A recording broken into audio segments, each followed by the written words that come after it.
Nabaramukije bene data bakunzi b'umwami Yesu Kristo, amahoro y'umwami Imana nabane namwe mwese aho muri hose ku isi yose. Muri kumwe na Françoise Habunayo, nsubiye guha icubahiro data wa twese ahoraho, asubiye kungirira ubuntu bukomeye kugira ngo nsubire kuza imbere yanyu dusangire ijambo ry'Imana. Reka dusenge. Mu izina ryawe ryera Yesu, ndagushimiye kuko usubiye kunyugururira kugira ngo mwami Imana nongere kuvuga ijambo ryawe. Mu izina ryawe ryera Kristo, nakwinginze kubane nanje kandi muhemu wawe yera andongore. Abankurikira bose ndabasabiye ubuntu bw'Imana ngo bube kuri bo, kandi umuntu wese mwami Yesu Kristo ubone uko akenye mu mutima wiwe umugaburire uciye muri iri jambo zobukoze. Mu izina ryawe ryera Yesu niho ndabisabye, amen. Imana ishimwe. Data asubiye kunyemerera ko nongera kuza kuvuga izina ry'Imana yacu. Haleluya. Umwami Yesu Kristo ashimwe.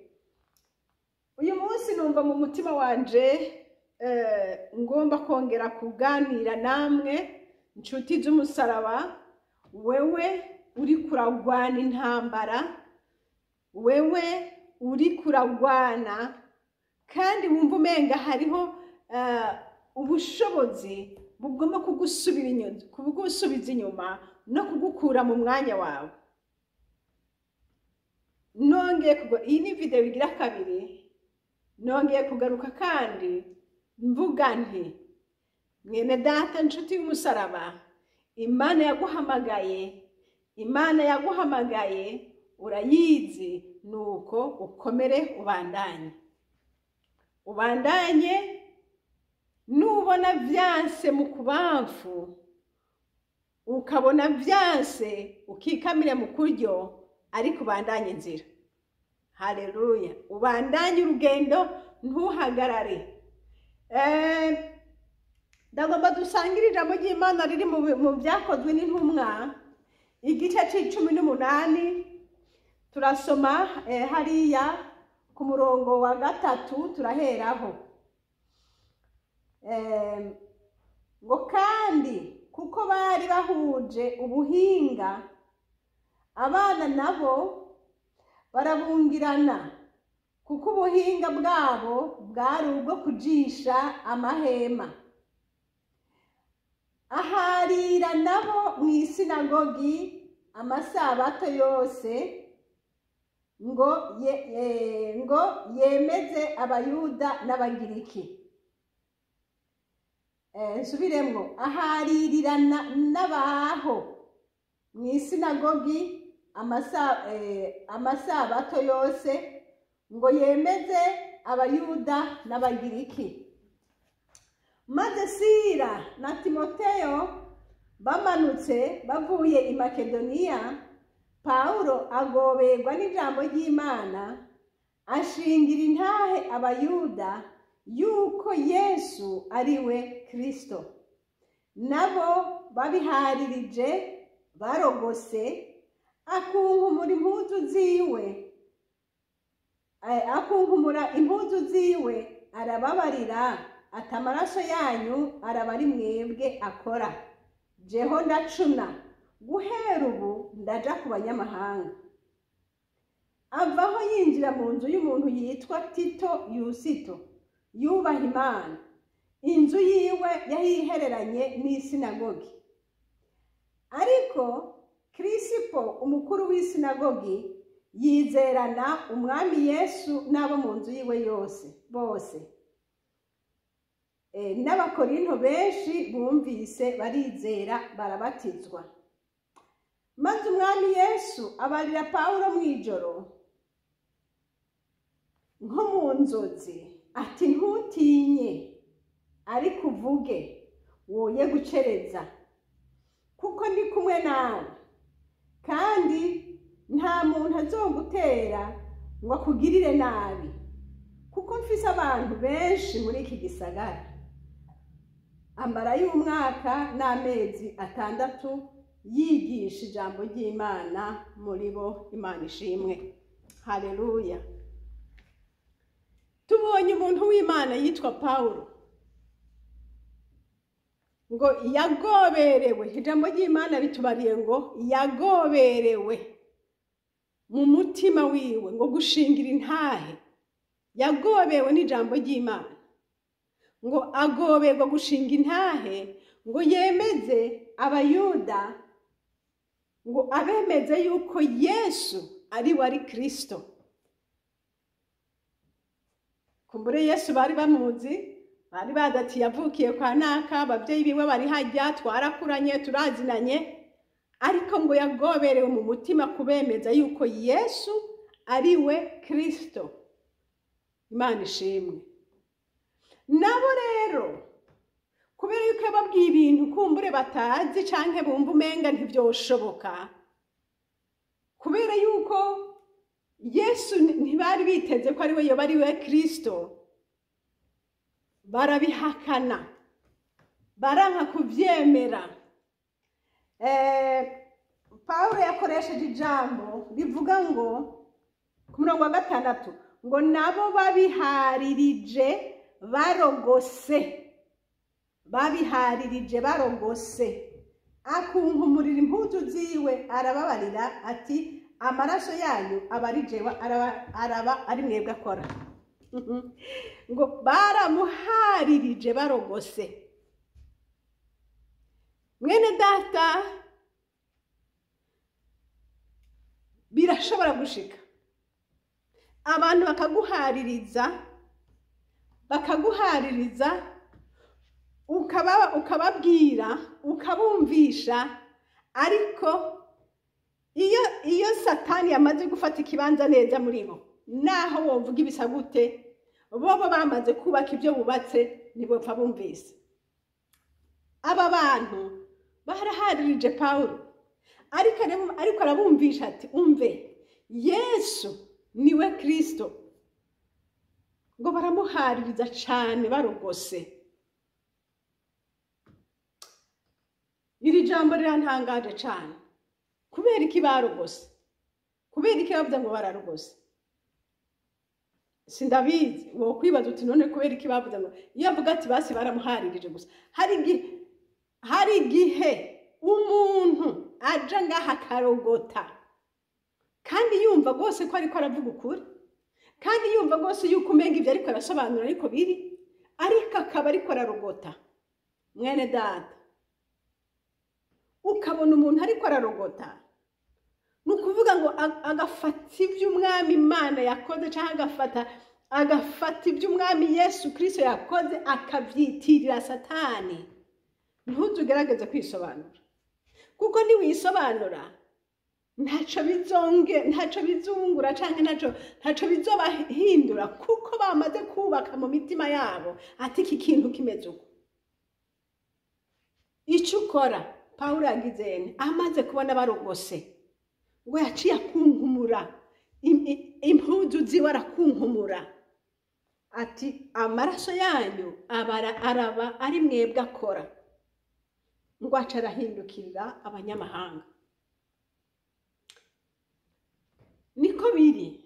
None wewe mbega hamwe boguhaririza bakaguhaririza ku kintu uzi neza, bakakumvisa ati ntibishoboka, twebwe ntibishoboka, kuko naha Pawulo bamuhaririza ibyo bazi, bavuga bati ni gute uvuga ibiki? Yesu turamuzi, yavukiye hajya, nyina yitwa gutya, se yitwa gutya, aba bavukana naka na naka na naka.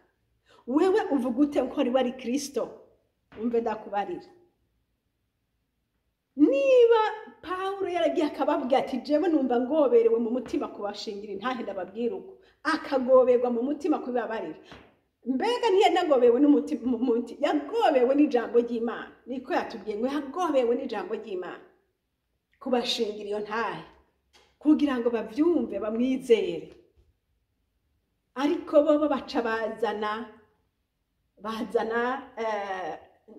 abuyu munsi novuga ntiboca bazana amateori, bakavuga ati ntibishoboka, byanditswe ko Yesu, byanditswe ko Mesiya canke byanditswe ko Kristo azova mu bwoko bunubu, byanditswe ko Kristo azovukira hana. None ibyo uvuga nibiki? Ko mbona uyu yavukiye aha turabizi.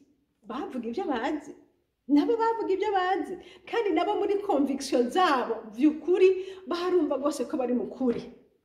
Mwene data, umve ndakubwire, kandi nanje nibarira, hari igihe hagera igihe ukazana ikintu ndibuvuge nticikigeni batamenyereye batazi, ubabwira uti bimeze gutya bimeze gutya bimeze gutya, nabo bagaca bahindukira bakakwereka ati oya ibyo uvuze sivyo, eheraba iki niki niki niki niki si uko bimeze.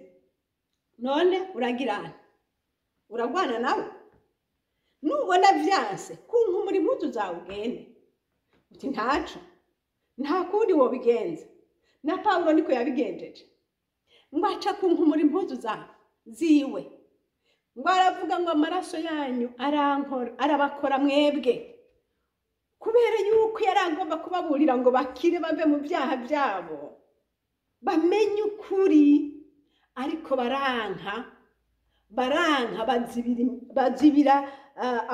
bazibira imitima yabo kwakira, bazibira n'ubwenge bwabo, banka kwinjiza, baranka. Aca nta kundi, aca kunkumura impunzu ziwe aragenda ati reka mpindukire ku banyamahanga. Yaciye ahindukira ku banyamahanga, ashishikara kuvuga ijambo ry'Imana. Ngo yaciye agenda mu nzu y'umuntu, turabisoma hajya ku murongo w'indwi, ngo avaho yinjira mu nzu y'umuntu yitwa Tito Yusito, yubaha Imana. Haleluya. Ngo inzu yiwe yari ihereranye n'isinagogi. Yaciye yigendera kwa Tito umuntu yubaha Imana, yaramwumva, yaramusobanukiwe, yaravuga ati uyu aratahuye ibyo mvuze, arabizi. Ngo aca aragenda muri iyo nzu yiwe. Haleluya. Ngo kandi ngo yari iruhande y'isinagogi. Ngo ariko Krisipo umukuru w'isinagogi we yizerana umwami Yesu n'abo mu nzu yiwe bose. Haleluya. Ngo n'abakorinto benshi bumvise barizera barabatizwa. Imana ishimwe. Mwene data, reka ndagutera intege ndakubwire ngo niba ubona aho hantu urigisha batagomba no kukumva, ntucike intege. Abo niba umugwanizi yabafasha akabacakira, canke naho niba ntiharagera ko bavyumva, hazogera igihe bavyumve, ariko bireke kugutesha umwanya, bandanye inzira. Hariho abandi Yesu, hariho abandi yahavuye aronka, kuko barugura imitima y'abarizera. Uyu muntu mukuru w'isinagogi ngo yarizeye, yizerana n'abantu biwe bo mu nzu yiwe, ngo ndetse nabi muri ico gihe muri ako karere, ngo bizerana umwami Yesu, baramwizera ari benshi, ngo barabatizwa. Haleluya. Umuntu w'Imana nta n'ikindi cyo kunezera atari kubona yuko abantu bahindukiye, bakamenya Imana, bagakomerezwa mu Mana, bakaja imbere mu Mana, bakaja imbere bakamenya Imana y'ukuri. Imana ishimwe. Paulo yaranezerewe, nubwo hariya base kumwizera, base kwizera ibyo avuze, ntibisobanura yuko nuhindukira handi batazovyumva. Ariko reka ndakubwira, Satani iyo agomba kuzimya igikorwa c'Imana, nawe ashiramwe umwete, ava hajya, kuko wabuze utireka mpindukire hariya, azogukurikirana niyo uzoja hose. Umuhungu azogukurikirana, azokurikirana n'abandi kugira gusa igikorwa kizime. Kandi nicamara kuzima, niwamara guceceka, bizoba biheze. Ariko Yesu aratuzi. Paulo amaze kubona iyo resistance yaronse imeze gutyo, ntiyahagaze, kuko yari afise ikimusunika mu mutima. Haleluya. Nshuti mwene data, ikigusunika ni giki? Ufise muhemu yera gusunika, kubwira abantu ntuceceke, babarire, icyo ufise cyo kubabwira ni iki, babwire. Haleluya. Naho bajye batakumvise, bariya bazokumva, kuko Imana Data wa twese ifise inyungu ku muntu, iramufise ko inyungu. Umuntu wese yugurura umutima akakira ijambo Imana yarungitse, Imana yarungitse. Haleluya. Imana ibifisemo inyungu. Erega Imana ntishobora gutuma ikintu atakibona kirimwo. Oya. Imana ishimwe. Paulo sinzi mu mutima wiwe kandi ko yavyumva, ariko icyo nshima mbona Yesu yakoze, ngo yaciye amugendera mu ijoro. Yaramugendeye ngo aca mubarira amajambo akomeye, yamubwiye ngo iki.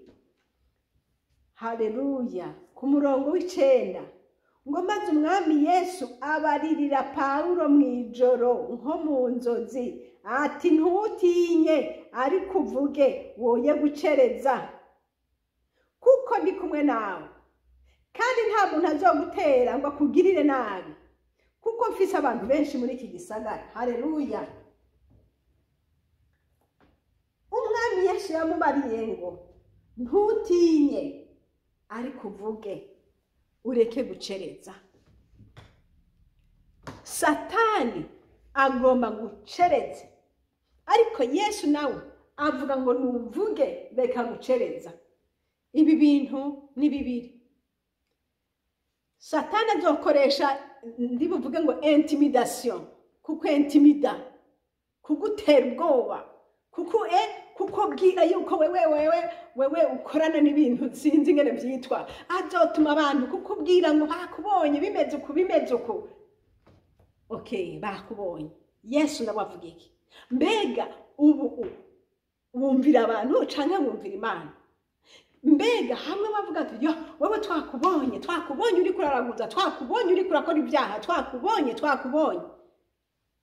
Niba bakubeshera, uca wumvira yo ego nukuri niko byabaye, niko ucugira.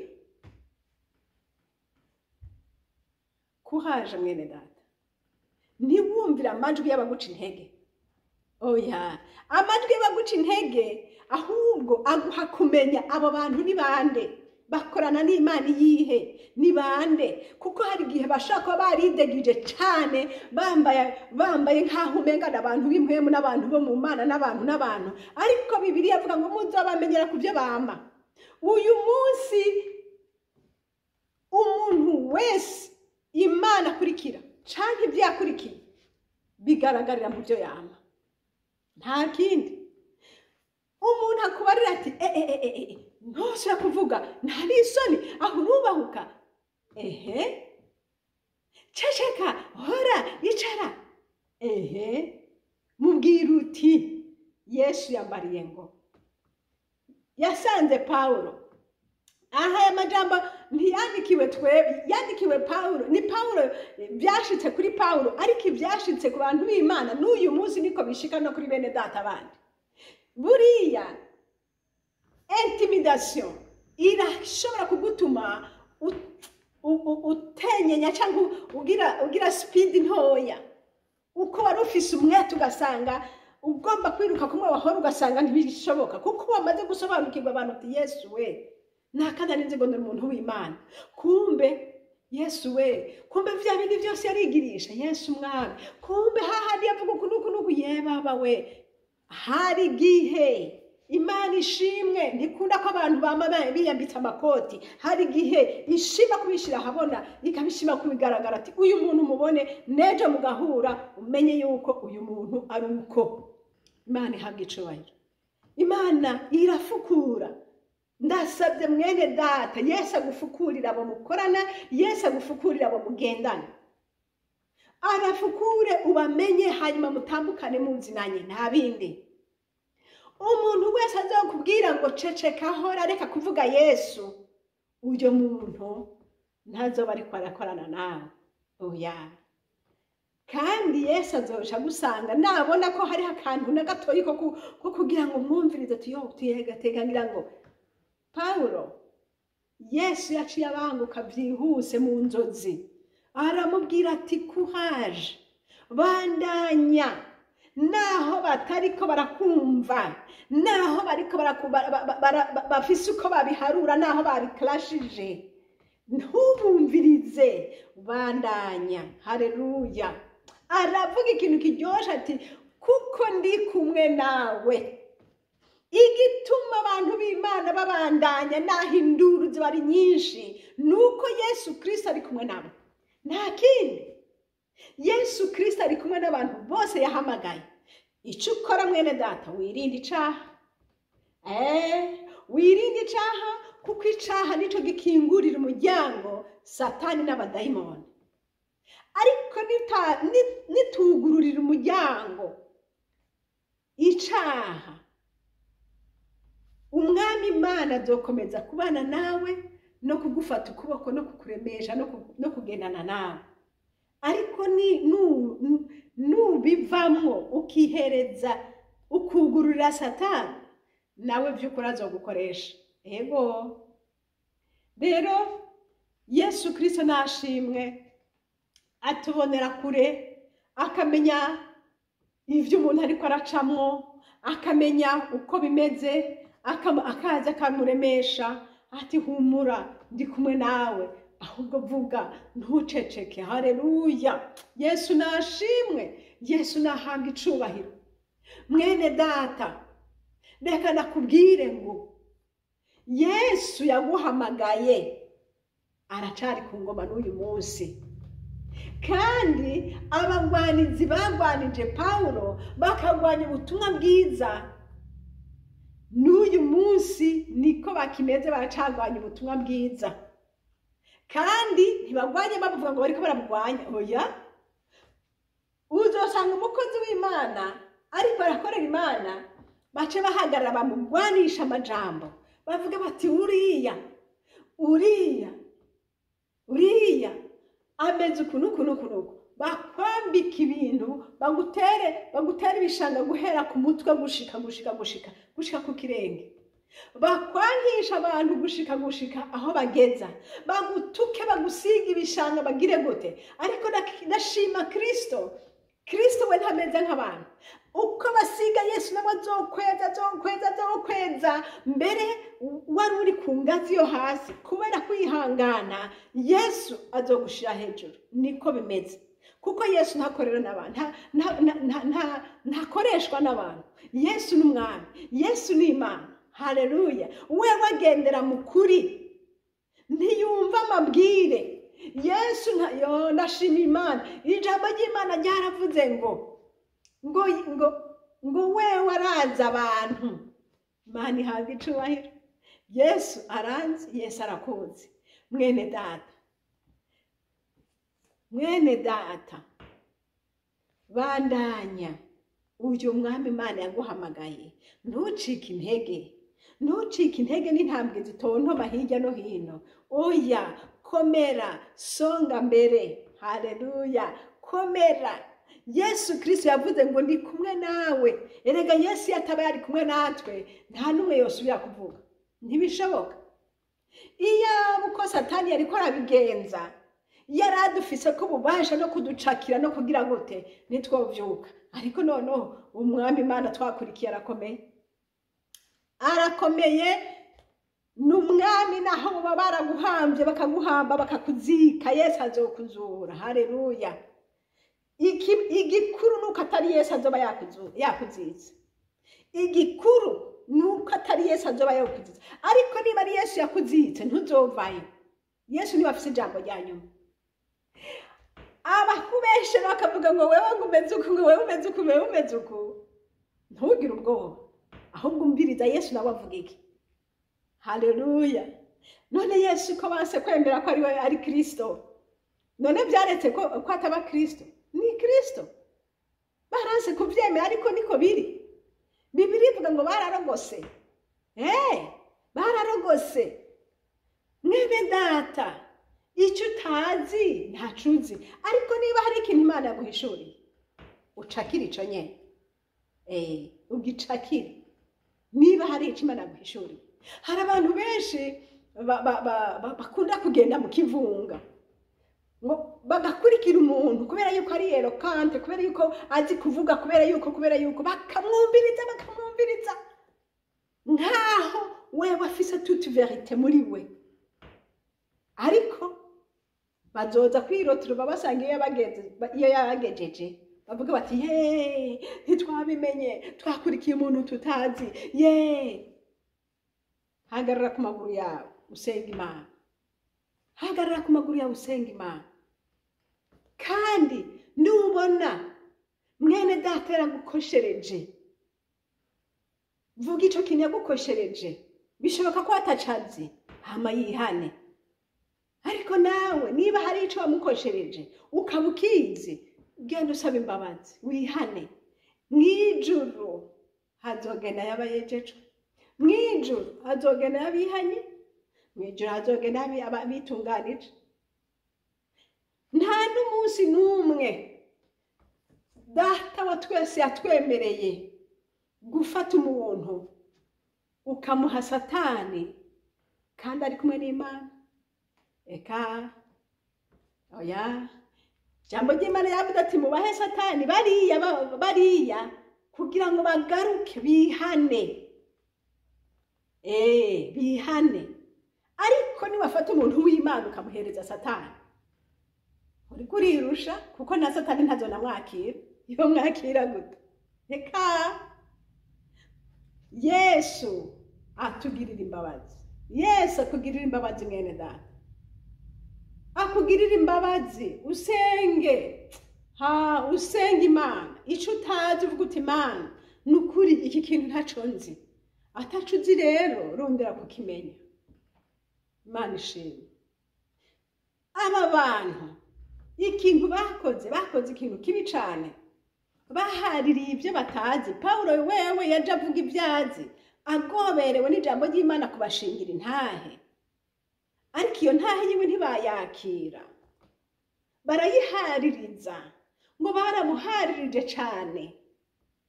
N'abafise ukuri nabo bakamuzanira ukundi kuri kwabo bazi.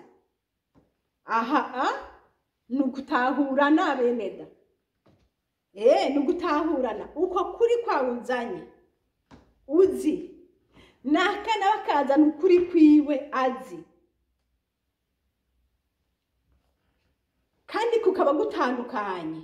Urumva ntimushaka kujana? Nibyo Paulo yakoze. Yaciye avuga ati okay, jewe rero nahindukiye, mwebwe mwibandanirize nanje nibandanirize yindi nzira. Rero Data wo mwijuru niwe wenyine azi gutrancha. Nuca bugufi Data azokumenyesha ukuri, ninca bugufi Data azomenyesha ukuri, mwene Data naca bugufi Yesu azomumenyesha ukuri. Ariko ikibi nugukurikirana, yagiye hariya yakubishije ukaca umukurikira, mwebwe n'akazi kanyu uri kurirusha mwene da, uri kurirusha. Hindukirira umwami Yesu, hindukira. Erega ntitubwira abantu, ntitwemeza abantu icaha kubwa eloquence canke kubwo kumenya kuvuga. Oya, ni nk'uko utoshaka guhindukiza umuntu kubw'amajambo. Oya, Data arashoboye. Uko yagendeye Paulo azomugendera na mwene Data wundi. None ni Yesu niwe afise ijambo rya nyuma, ni Yesu niwe azi ukuri kuzuye, ni Yesu. Umve inshuti yanje, aho ikinzanye nta n'ikindi, nje kukubwira ngo komera bandanya. Kandi uriya nawe ariko aragenda ukundi, ndamubwira yihane, uca bugufi wihane, usaba imbabazi. Ushobora kuba wararogose, genda usaba imbabazi, Yesu aratabara. Kandi nutakunda naho gusaba imbabazi nta kundi. Paulo yaciye akungumura kunkumura impuzu ziwe ati nta bindi nta kundi amaraso yanyu ntazonkora. Amaraso yanyu ntazonkora, niko yaciye avuga. Mwene data, hari igihe ushobora gushika ahantu wewe nyene utonashobora no kwigwanirira. Yosefu cagihe muka Potifari amufatanye impuzu, aje kumufata muka Potifari agaca aza kwerekana tera ngini impuzu yiwe ntubibona, wamengo afise ivyemezo ko ari ukuri.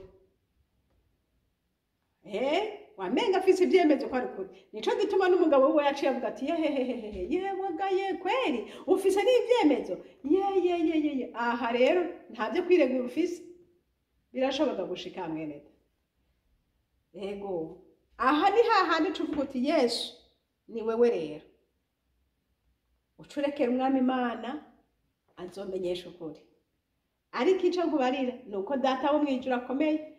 None muri ariya Yosefu muri prison ugira yaramutaye ngo nuko ari muri prison uyanye, ahubwo yakomeje kubana nawe, ahubwo muri prison ariko anamuandariya yariko aramutegurira ibindi bintu bikomeye.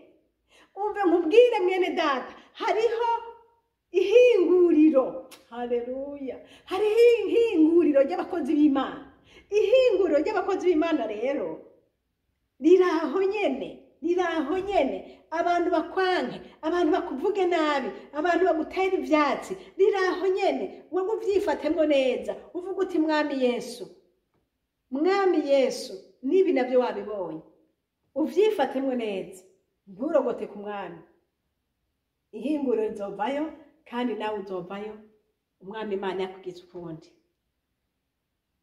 Ndabizi, ndiko ndavugana n'abantu aha, ndabizi muriko muranyumva muri kwisi yose, ababishoboye abandi bazovyumva hanyuma, ariko ndiko ndavuga ngo uko nyene ubona Paulo yariko arasemerera avuga abemeza ko Yesu ari we ari Kristo, nta kindi yariko arababwira, kandi yabivuze avyemejwe n'Imana, abashingira intahe. Ubundi ngo bari bibereye hamwe ngo nabo basangiye akazi. Reka turabe hariya ibyakozwe n'intumwa 18 hajye nyene twari ku murongo wa kangahe, ku murongo wa 3 ngo kandi kuko bari bahuje ubuhinga abana nabo barabungirana, kuko ubuhinga bwabo bwari ubwo kujisha amahema. Aharirira nabo mu isinagogi amasabato yose ngo yemeza abayuda n'abagiriki. Maze Sila na Timoteyo bamanutse bavuye i Makedoniya, Paulo agoberwa n'ijambo ry'Imana ashingira intaha abayuda. Haleluya. Bari bibereye mu vyabo, ngo bari bahuye abantu basangiye igikorwa, ngo bose bari abantu bahuje ubuhinga. Hanyuma ngo bageze rero ahantu Paulo ngo yumva ngoberwa mu mutima, acatangwa kubashingira intahe. Yesu nahabwa icubahiro, yari gushaka kareka kubabwira, ariko mpwemu yera aramusunika ati babarire. Hari gihe wumva uvuze ikintu ukamenga uti kubera iki nakivuze, ariko mpwemu yera yavyemeye bivuge, mpwemu yavyemeye bivuge. Hari n'igihe mvuga ati yo sinzosubira wapi aka, ariko mpwemu yera akavuga ati mwijoro umumarayika akaza akakubwira, canke Yesu akakwishurira ati nibiki, bandanya, semerera, vuga. Yesu nashimwe. Mwene data wahamagawe n'umwami Yesu, aho uri hose nariko ngutera intege gusa nkubwira ngo ivyo uri kuracamwe ntibiguca ivuto, ivyo ndiko ndacamwe ntibinca ivuto, wapi, oya. Ico nkwiye kuraba gusa nukuraba umuryango Yesu yuguruye ngo uwucemwo uvuga ubutumwa, caho nyene ca muri uwo muryango wibandanirize ugende kuvuga ubutumwa. Yesu ashobora kuba yakugururiye, sinzi wugurira urushengero, canke sinzi wugurira channel ya YouTube, canke sinzi uko umwami Yesu Kristo yakugururiye gukora, ca muri uyo muryango Yesu yakugururiye. Ariko reka ndakwibutsa kandi muko uwo muryango Yesu yuguruye, ubanza usome ku muryango, usome ama instruction, usome ku muryango handitse iki. Kenshi ku muryango hazokubwira ibiri ndani, hazokubwira uko ibintu bimeze. Kaini na Abeli. Kaini yabwiwe ngo icaha kibunze ku rugi, ngo kandi niwe wacifuza, ngo nuko rero ukineshe. Mana dutabara. Ku muryango hari handitse ngo icaha kibunze ku rugi. Hari ahandi Pawulo yavuze ngo nugururiwe umuryango munini w'ubutumwa bwiza, ngo ariko ngo abagwanizi ni benshi. Ushobora kugururirwa umuryango ariko hakaba handitse ngo attention, muri iki gikorwa winjiyemwo abagwanizi ni benshi. Bigusaba kugira nti none, bigusaba kutabandana, bigusaba gusenga no kugendana ubwenge mu kintu cyose. Kandi Yesu amaze kubona yuko utaramenya ibintu n'ibindi, hari ibyo utaramenya. Ushobora kuba wahagurukijwe utaramenya abantu, utazi ingene abantu bameze, wahagurukijwe uko nyene ukaca ugenda nk'uko nyene. Ariko Yesu azogendera kwigisha atahaba hagenda gutya. Abantu baragoye. Umuntu arakubara tegome kandi atari yegome mu mutima afise irindi. Umuntu akaapplaudisa agushimira ati Imana iguhezagire kandi mu mutima akugwanya. Umuntu akavuga ati yego nukuri nafashijwe kandi mu mutima atafashijwe. Rero ivyo utari ubizi ushobora kwishimira abantu ukumva nyene umenga bose yo n'amahoro kabagumbira, ariko hariho umunsi Yesu atazogomba kubibandanya gutyo. Azobashira ku mugaragaro, abikwereke, abikumvishe. Kandi data wa twese nashimwe kuko atagomba ikintu giherera mu rutendeko. Munsi umwe bazoza avuga ati nukuri mbabarira, iminsi yose nakoze nakoranye mu byajya, nukuri mumbabarire cyane. None uzoya kumubabarira? Oya, ariko uzomenya uti kumbe birashoboka. Umuntu akavuga ngo egome kandi ari oya, akaapplaudisa kandi yagaye. Ariko Yesu nashimwe, ibyo byose ni ishure ry'Imana kugira ngo umenye ejo niyo Yesu yakuduza akagushira ku yindi nivo, bijya wigishijwe uzobyaplika aho uzobugejeje. Yesu nashimwe. Bose abadushira mu masomo Yesu abamugisha. Nanje abo nashize benshi mu masomo Yesu nashimwe. Kuko aho ubona mu nzira turimo tugenda twigishanya. Ivyo utazokwigishwa n'umwana wawe uzokwigishwa n'umubanyi. Ivyo utazokwigishwa n'umubanyi uzokwigisha n'umugenzi wawe mukundana. Nuko ariko Imana irahakikisha, iragomba ko twese tugenda dusobanukirwa, tumenya kugira ngo tuje mu ntambwe imwe tugende mu yindi. Kandi imbere y'ukuja kujya abanyeshuri bashobora kuva mu wa mbere bimukira mu wa kabiri baca mu kibazo bakimenye bakavansa. Niko no mu vy'Imana bimeze. Muntu w'Imana, mukozi w'Imana, we mu pasteri, wewe mu diakoni, wewe muririmvyi, kugira ngo Imana igushitse kuri levo yindi, hari igomba kugucisha.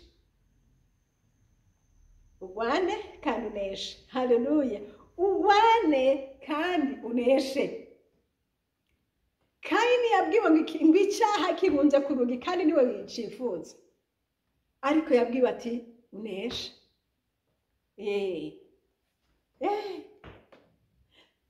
Igihe Pawulo yagomba kugenda kuvuga ubutumwa, sinzi yaragiye kuvuga ubutumwa ahantu, ngo baca barakorana bo muri ico gisagara, ngo bavuga ati twumvise ko wa Pawulo agiraze ati kandi murazi yuko atakindi akora atari gutituza Imana yacu, ati kandi Imana yacu nayo ari duhe amafaranga, ari duha ubutunzi bwacu buteye imbere. Ati none rero muze, baca baragira complot, baca barakorana, baragenda bagija kugira manifestation contre Paul.